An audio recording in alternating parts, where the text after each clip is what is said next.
datang satu masa di mana perjalanan hari berubah. Satu hari terasa panjangnya seperti setahun, satu hari berikutnya panjangnya seperti sebulan, dan satu hari lagi panjangnya seperti seminggu. Selepas itu hari-hari kembali berjalan seperti masa yang biasa kita kenal.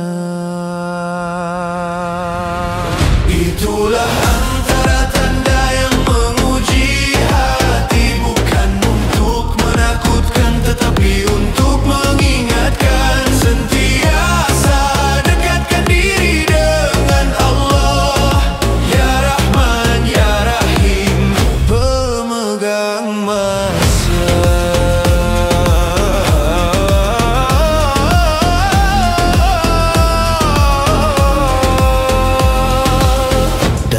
Masa berubah begitu aneh, manusia akan mula mencari pegangan.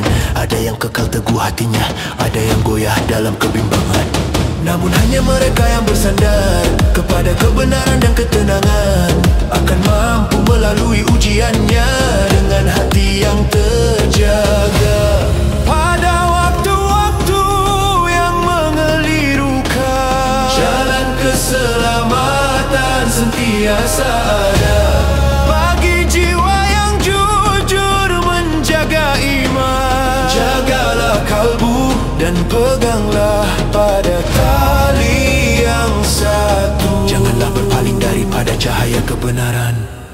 Itulah antara tanda yang menguji hati, bukan untuk menakutkan tetapi untuk mengingatkan. Sentiasa dekatkan diri dengan Allah, Ya Rahman Ya Rahim, pemegang masa.